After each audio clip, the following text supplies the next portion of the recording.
Masih bersama kami di Presisi Siang. Pemirsa, untuk mengetahui pantauan arus lalu lintas siang hari di sejumlah daerah, berikut laporan Brigadir Putu, petugas NTMC Korlantas Polri. Halo, selamat siang pemirsa. Saya Brigadir Putu Fungki dari NTMC Korlantas Polri akan mengajak Anda untuk memantau situasi lalu lintas terkini melalui pantauan CCTV NTMC Korlantas Polri. Dan untuk informasi yang pertama pemirsa, kita akan lihat lalu lintas dari kawasan Simpang Pancoran, Jakarta Selatan. Ya pemirsa, situasi lalu lintas pada siang hari ini di kawasan Simpang Pancoran, Jakarta Selatan terpantau kondusif lancar. Baik dari arah Pasar Minggu atau Depok yang akan menuju ke Semanggi, ataupun dari arah Pasar Minggu yang akan menuju ke Tebet atau Manggarai. Walaupun terlihat adanya sedikit antrian kendaraan menjelang traffic light dan selepasnya kendaraan dapat kembali mengalir dengan kecepatan normal. Dan kami tetap mengimbau bagi para pengendara untuk dapat memperhatikan rambu-rambu lalu lintas yang berlaku demi kelancaran arus lalu lintas. Dan saat ini juga terlihat lalu lintas dari arah Tebet atau Manggarai yang akan menuju ke Semanggi atau Pasar Minggu Depok juga terpantau kondusif lancar. Dan selanjutnya pemirsa, kita akan melihat lalu lintas dari kawasan Simpang Tomang, Jakarta Barat. Di mana situasi lalu lintas dari exit tol Tangerang yang akan menuju ke Harmoni atau Cawang saat ini terlihat sedang adanya antrian kendaraan menjelang traffic light dan nantinya kendaraan dapat mengalir dengan normal dengan kecepatan kurang lebih 40 hingga 50 km per jam. Kemudian lalu lintas daerah Cawang yang akan menuju ke Grogol melalui flyover, lalu lintas juga terpantau lancar. Walaupun lalu lintas lancar, kami harap para pengendara untuk tetap menjaga laju kecepatan kendaraan Anda dan juga tetap menjaga jarak aman kendaraan Anda dengan kendaraan lainnya. Dan yang ketiga pemirsa, kita akan melihat lalu lintas dari kawasan Tanjung Sari, Sumedang, Jawa Barat. Kondisi arus lalu lintas dari arah Bandung yang akan menuju ke Sumedang saat ini kita lihat bersama. Dari arah atas yang akan menuju ke bawah, lalu lintas terpantau cukup ramai dan terlihat sedang adanya perlambatan kecepatan kendaraan. Dan kami mengharapkan para pengendara untuk tetap bersabar dalam antrian, tidak menyalip kendaraan lain dikarenakan kondisi arus lalu lintas yang juga ramai pada siang hari ini di kawasan Tanjung Sari, Sumedang, Jawa Barat. Kemudian dari arah sebaliknya, dari arah Sumedang yang akan menuju ke Bandung, pemirsa lalu lintas terpantau cukup lengang. Antisipasi akan angkutan umum yang menaik turunkan penumpang tidak pada tempatnya yang juga menjadi salah satu alasan adanya perlambatan kecepatan kendaraan di kawasan ini. Tetap jaga jarak aman kendaraan Anda dikarenakan banyaknya kendaraan besar seperti truk pengangkut barang yang melintas di kawasan Tanjung Sari, Sumedang, Jawa Barat ini. Dan yang terakhir kita akan melihat lalu lintas dari kawasan Simpang Tohpati, Bali.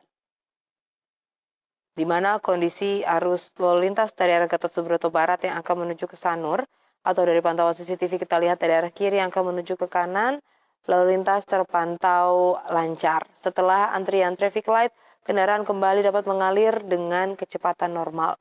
Namun pemirsa, kami tetap mengharapkan para pengendara untuk mematuhi marka jalan yang berlaku dan tetap berada di jalur yang benar karena dari pantauan CCTV dapat kita lihat bersama bahwa masih banyaknya pengendara motor yang tidak sabar untuk menunggu di belakang batas garis traffic light sehingga banyak pengendara motor yang melawan arus. Kemudian lalu lintas dari Denpasar yang akan menuju ke Gianyar atau dari arah bawah yang akan menuju ke atas saat ini terlihat sedang adanya antrian kendaraan menjelang traffic light. Ya pemirsa, pentingnya bagi Anda untuk selalu mematuhi rambu-rambu dan juga marka jalan yang berlaku. Hal ini demi keselamatan diri Anda sendiri dan juga pengendara lainnya. Dan pemirsa, bagi Anda yang ingin mengetahui informasi terkait kondisi arus lalu lintas terkini, dapat menghubungi call center NTMC Korlantas Polri di 1500669 atau melalui SMS di 9119. Stop pelanggaran, stop kecelakaan, keselamatan untuk kemanusiaan, Indonesia tertib, dan salam presisi. Demikian saya Brigadir Putu Fungki melaporkan, semoga bermanfaat dan selamat kembali beraktivitas. Beralih ke informasi berikutnya pemirsa, Presiden Republik Indonesia Prabowo Subianto menegaskan komitmen Indonesia untuk mendukung solusi dua negara dalam penyelesaian konflik di Gaza. Pernyataan tersebut disampaikan dalam pidato pada sidang Majelis Umum ke-80 Perserikatan Bangsa-Bangsa di New York, Amerika Serikat. Presiden Republik Indonesia Prabowo Subianto menghadiri sidang Majelis Umum ke-80 Perserikatan Bangsa-Bangsa di New York, Amerika Serikat pada Selasa 23 September 2025. Dalam kesempatan itu, Presiden Republik Indonesia menyampaikan komitmen Indonesia untuk mendukung solusi dua negara dalam penyelesaian konflik di Gaza. Dalam pidatonya, Presiden Prabowo Subianto menyampaikan bahwa perdamaian hanya akan terwujud apabila hak Palestina dan keamanan Israel dihormati dan dijamin oleh komunitas internasional. Presiden juga menegaskan satu-satunya jalan menuju perdamaian yang sejati adalah melalui solusi dua negara, dengan Palestina merdeka dan Israel yang hidup dengan aman. Saya kira ini suatu kehormatan. Saya bisa bicara termasuk dikasih urutan yang terhormat ya. Habis Brazil yang selalu nomor 1, Amerika yang selalu nomor 2, baru kasih kesempatan kepada Indonesia. Saya menghormati Indonesia, menghargai Indonesia. Ya, alhamdulillah saya menggunakan panggung itu untuk menyampaikan sikap kita, sikap Indonesia, terutama mendorong penyelesaian konflik di semua tempat. Tapi yang paling utama bagi kita tentunya kita sangat merasa jeritan penderitaan rakyat Gaza. Kita dianggap realistis, kita dianggap seimbang. Saya juga terang-terangan mengatakan perdamaian hanya bisa datang kalau semua orang mengakui, menghormati dan menjamin keamanannya Israel. Israel pun harus dijamin keamanannya, baru kita bisa dapat perdamaian. Dalam kesempatan tersebut, Presiden Prabowo Subianto juga menyoroti tragedi kemanusiaan yang terus memburuk di Gaza. Ia menggugat dunia agar tidak berdiam diri melihat jutaan orang yang menghadapi trauma, kelaparan, dan ancaman kematian. Presiden mengingatkan pentingnya peran PBB sebagai pilar utama penjaga tatanan internasional yang adil. Ia menekankan perdamaian dan kemakmuran bukan hanya milik segelintir bangsa, namun hak seluruh umat manusia. Dari New York, Amerika Serikat, Sekretariat Presiden Polri TV.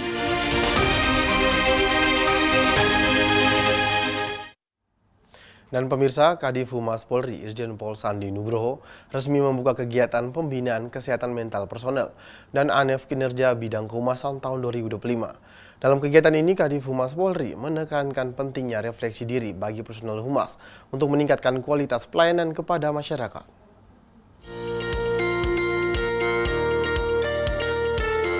Acara yang berlangsung di Hotel Ambara, Jakarta Selatan pada Rabu 24 September 2025 dihadiri sebanyak 653 peserta, terdiri dari 78 personil Divisi Humas Polri tergabung secara tatap muka dan 575 personil Humas Polda jajaran secara daring.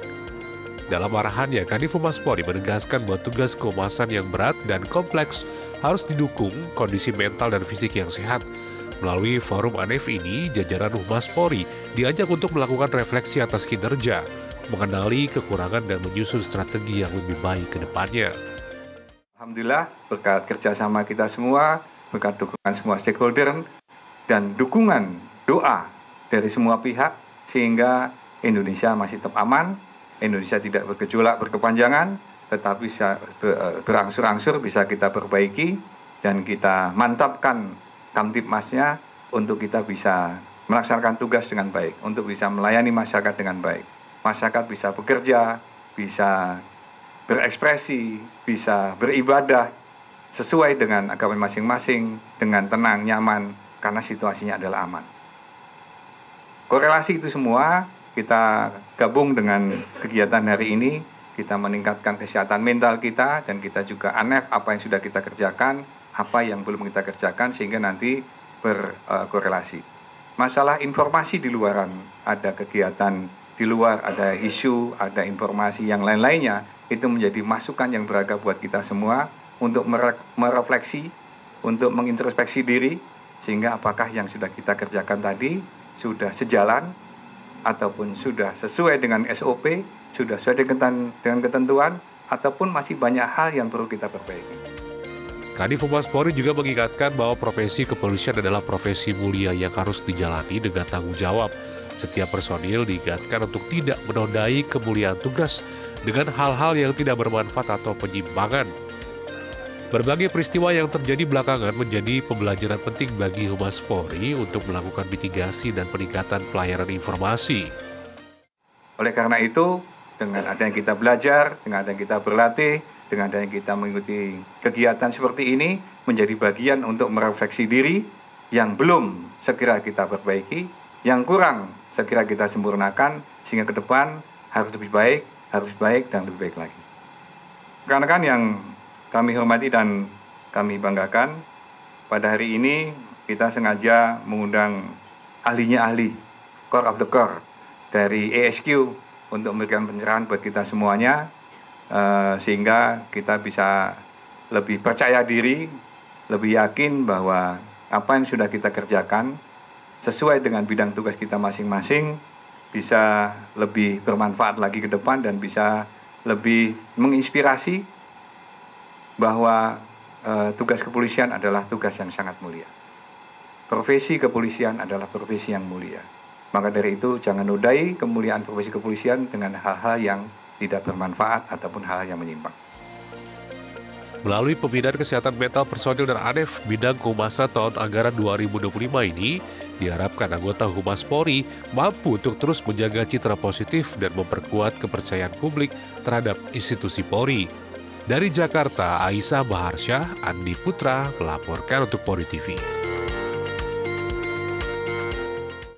Presisi yang akan segera kembali, tetaplah bersama kami.